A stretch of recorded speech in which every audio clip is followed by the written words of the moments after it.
Senator Joe Manchin and his staff told Democratic leadership on Thursday that he's not willing to support major climate and tax provisions in a sweeping Biden agenda bill, according to a Democrat briefed on the conversations.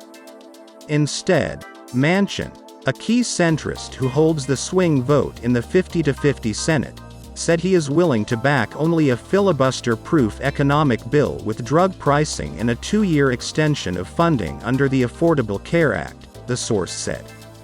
Manchin's move upends lengthy negotiations with Senate Majority Leader Chuck Schumer, DNY, most likely forcing the party to scrap climate change policies and new taxes and delivering a major blow to some of President Joe Biden's priorities heading into an already challenging midterm election landscape for Democrats this fall. Manchin was explicit that he will not support a bill in August, with energy or climate provisions or closing tax loopholes exploited by the wealthiest and large corporations, despite his support for those specific things throughout the entire negotiation, said the Democrat briefed about the discussions.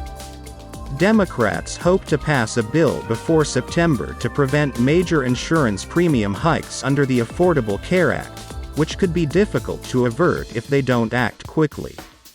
Political headlines are of no value to the millions of Americans struggling to afford groceries and gas as inflation soars to 9.1%, Manchin spokesperson Sam Runyon says. Senator Manchin believes it's time for leaders to put political agendas aside, reevaluate and adjust to the economic realities the country faces to avoid taking steps that add fuel to the inflation fire.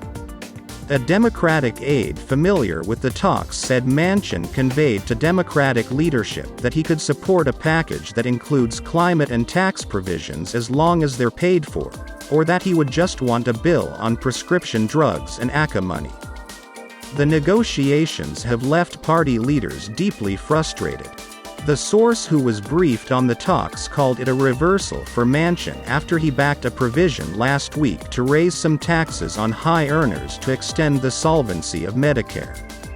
Manchin has now backed off of his support for this provision's inclusion in the bill, said the source, who requested anonymity to candidly discuss sensitive negotiations between Manchin and Schumer.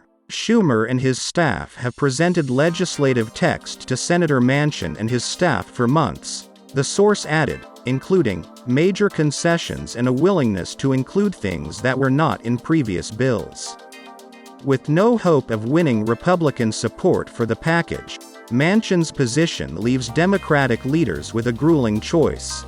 They can either drop the package entirely or pass the provisions he supports, which congressional Democrats overwhelmingly support. We know what we can pass is basically the drug pricing on Medicare. We know that one. Is there any more we can do? I don't know. But I'm very, very cautious, Manchin told reporters this week. Democrats had insisted that funding to help combat climate change, a high priority for many, would be paid for.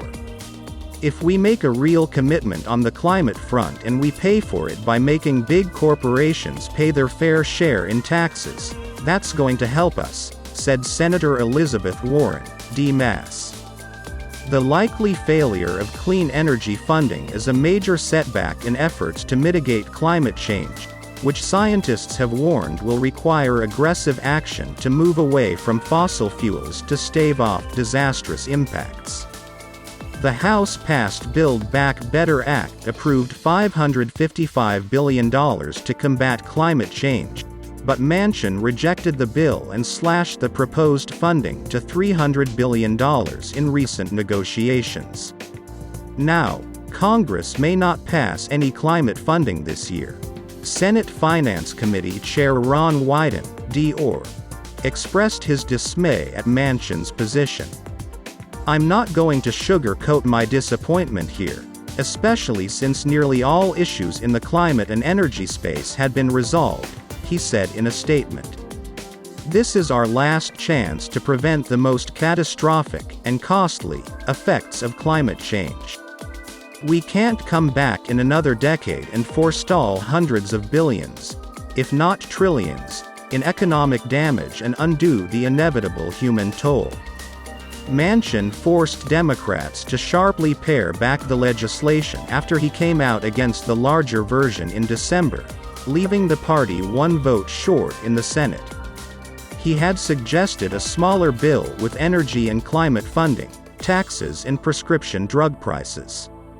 Now, those parameters have again shifted.